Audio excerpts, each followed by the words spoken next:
Why did you do that? We cannot trust her. Because she's a god? Have I taught you nothing, boy? But she's helped us a lot. She lied. Some people value their privacy. Best not to judge, brother. When I require your council head, I will ask. Fair enough.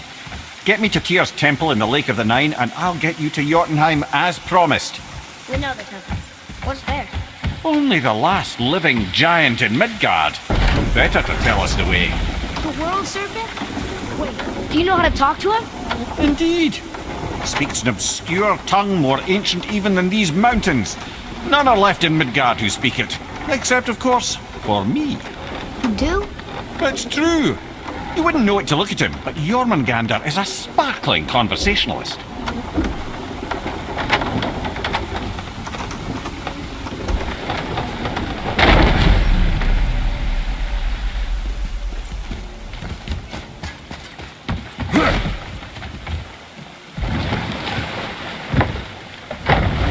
So, Mimir, why did Freya spit in your face? No. Speak of Baldur. He claims nothing harms him. Aye, Baldur is blessed with invulnerability to all threats, physical or magical. Boasting of a god. Everyone has a weakness. Not him, I'm afraid. Baldur is blessed with invulnerability to all threats, physical or magical. You just said that, Mimir. Did I? What is the source of this power? Well, as I recall, it involved, a spell? Mimir? Parts of my brain must still be coming back to life. Just need a moment to finish waking up. Hope he's not broken.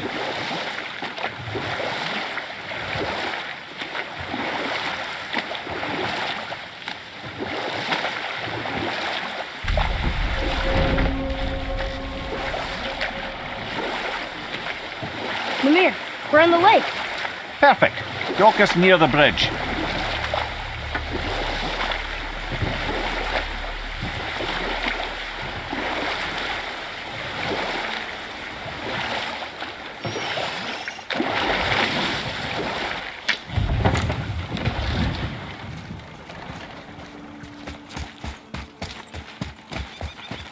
Ed, how do we speak to the serpent? There's a horn on a platform at the middle point of the bridge. Take me to it. Finally, that horn.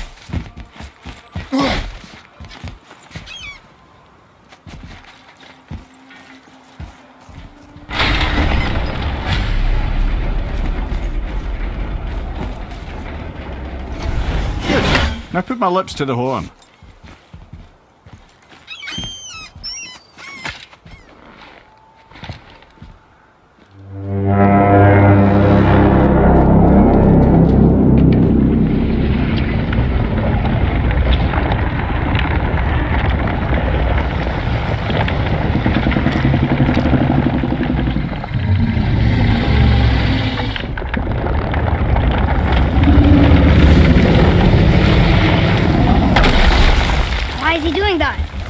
Odin had that statue made in honor of Thor. And seeing as the world serpent absolutely abhors the fat dauber, he was probably sick of looking at it.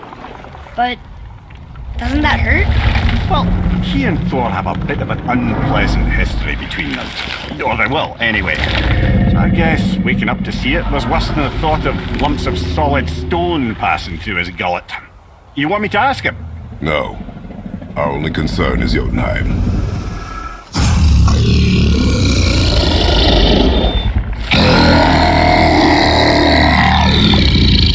All right, wish me luck.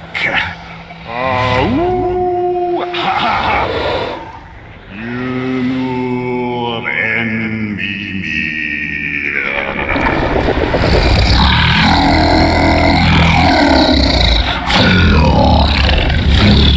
I've still got it, lads. He remembers me. Why you? Oh no, that's not right. Makuna huntun kun.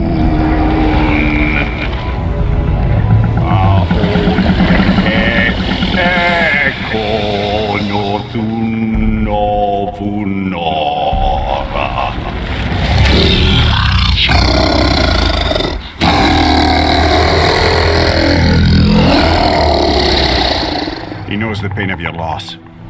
You'll help you.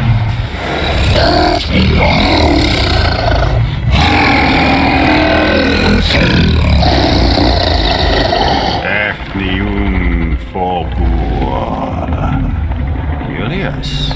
What is it? Oh, nothing to be concerned about. What is he doing? Making sure we're headed in the right direction. Listen closely now. We need two things to get us into the land of the giants.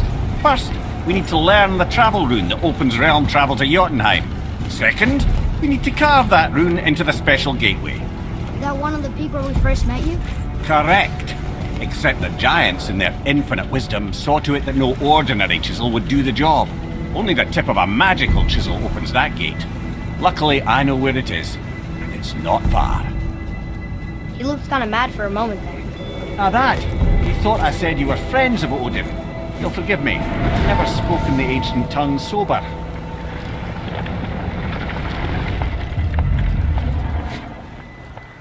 Wait, look! The water's dropped even further.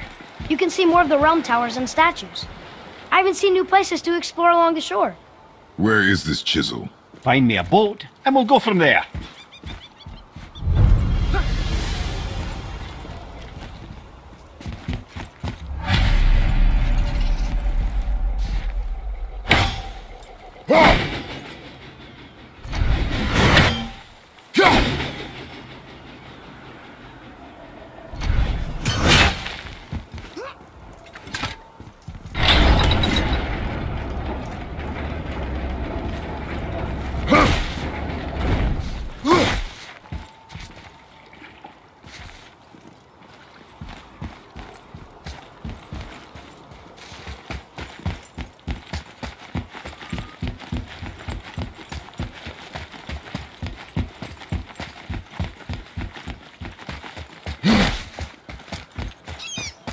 So when we get to the boat, we can either look for that special chisel now, or go exploring for a little while.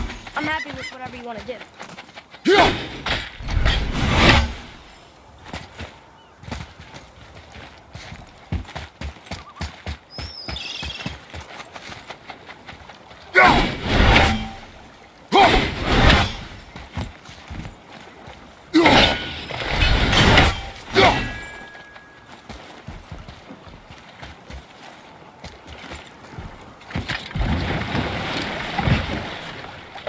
Which way to the chisel?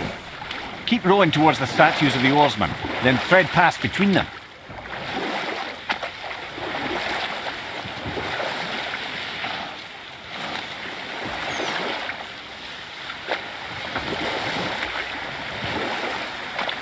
Mimir, you never did tell me why Freya spit in your face. Well, she blames me in large measure for her present circumstances, and not totally without reason. It all goes back to the long war between the Aesir and Vanir. Prior to that, wars for the Aesir were easily won, but the Vanir had proved their equal and exacted devastating damage. Both sides suffered tremendous losses, and for many of us, quite frankly, war was simply no fun anymore. A rather senseless waste of precious life. Enough. No stories. Not while on foot. Our focus is the road. Completely understand. I'll finish later, lad.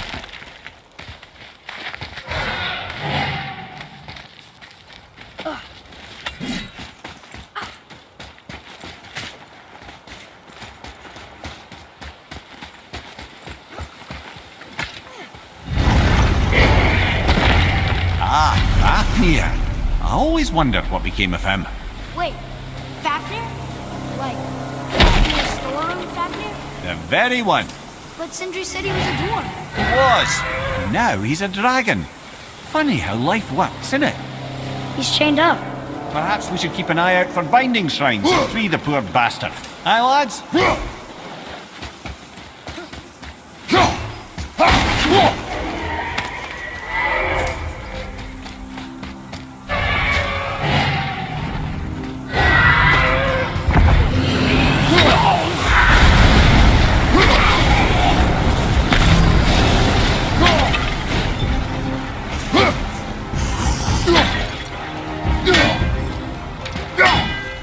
I'll knock him down!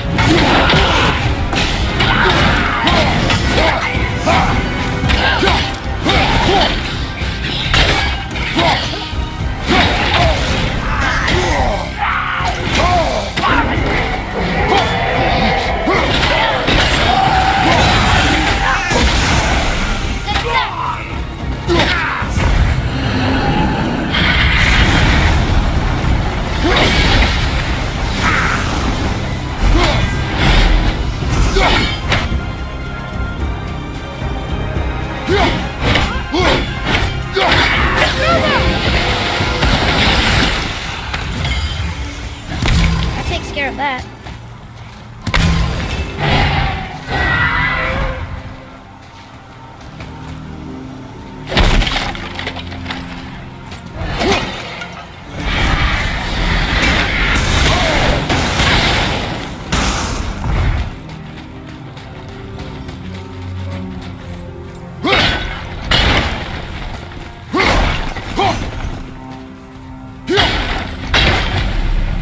How did your friend become a dragon, man? Oh, he's no friend of mine.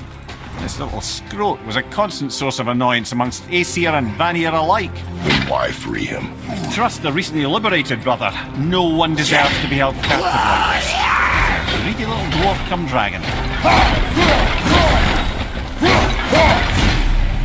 You've never answered the boy's question, Head. How did this dwarf become a dragon? Well, I don't know for certain, though I'd wager his penchant for stealing magical artifacts had something to do with it. Must have stolen a trinket from the wrong Vanir goddess.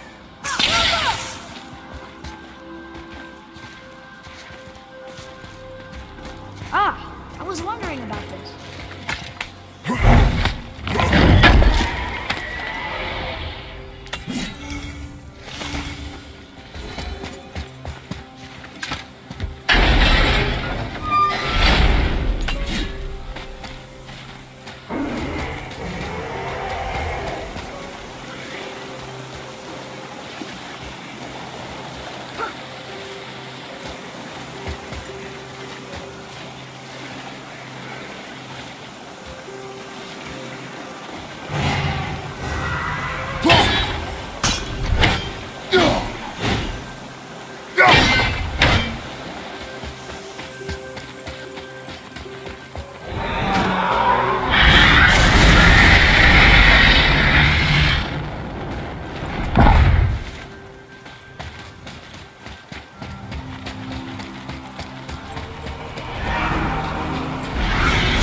Felt that one, brother.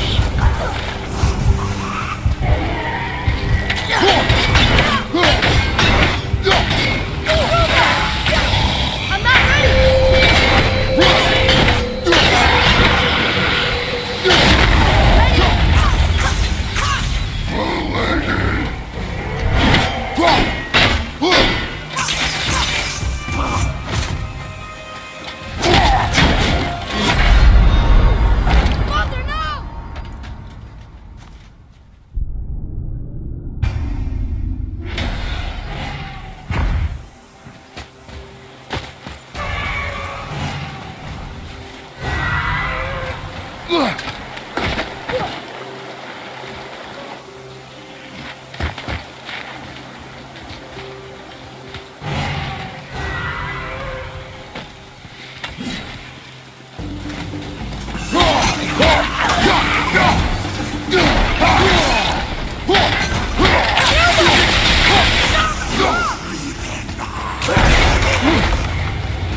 I don't know, lad. A lot's changed since we last crossed paths. I had legs.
Go, you wee little bugger.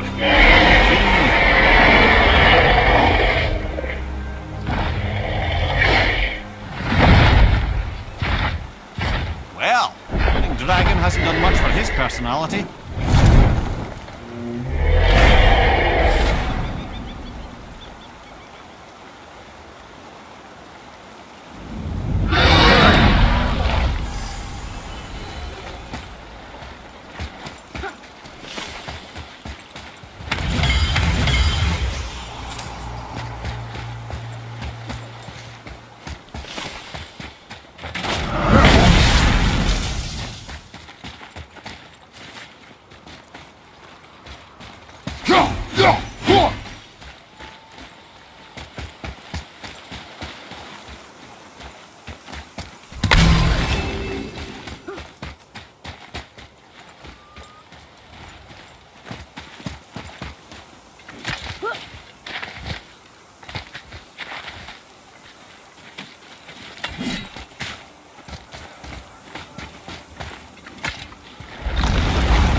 Mimir, you were in the middle of a story before. What were you saying about the Long War? Enough was enough. And at last, Odin's most brilliant advisor became determined to find a more enlightened path. He set about to broker a peace between the gods. It took some convincing, but ultimately Odin was persuaded to marry his deadliest enemy, a certain Vanir goddess, legendary not only for her fertile beauty, but her genius at the very Vanir magic that Odin had long aspired to master. Freya married Odin? And we'll pick this up later. Ulfik, you were taken from this realm too early. You who walks among the living, My beloved Gulvig calls to me. She yearns for peace, yet her remains lie in pieces. I beg of you, make my Gulvig whole again. You want us to collect her bones? Gross. Gulvig's Sather magic knows no bounds. She can reunite you with those you've lost. Really? How? Boy, I can smell your grief. boy, we are leaving.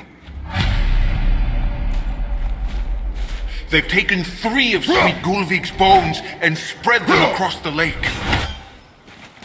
Bring me her bones, child. Gulvig will reward you.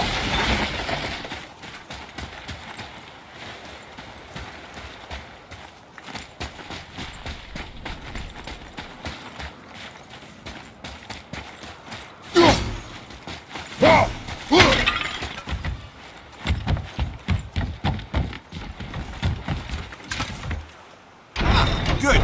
The special chisel is ahead past this gate. Right behind you!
Father, maybe we should look for those bones. Why? Didn't you hear him? We could talk to Mom again. If we keep an eye out Look while if you wish, boy. I will not be distracted by this fool's errand.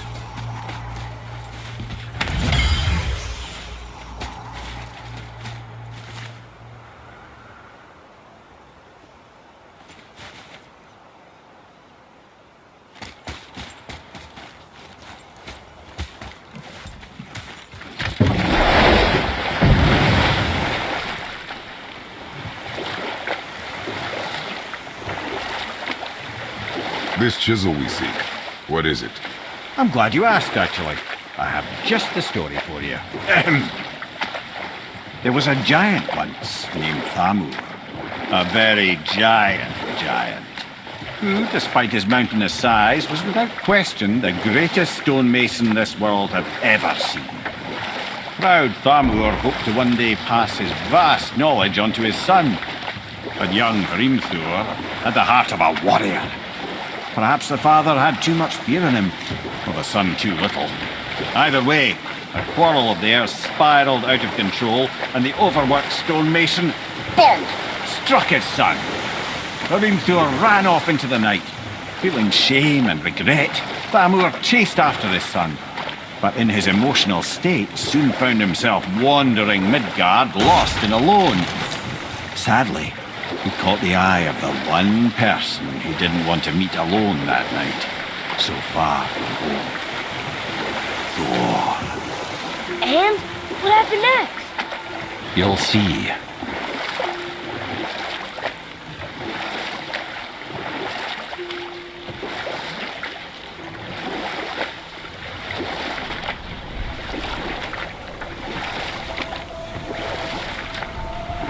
Thor killed him. And look, he fell in the village? Aye. When Thamur fell, he crushed a charming place famed for worshipping the Vanir god Njord.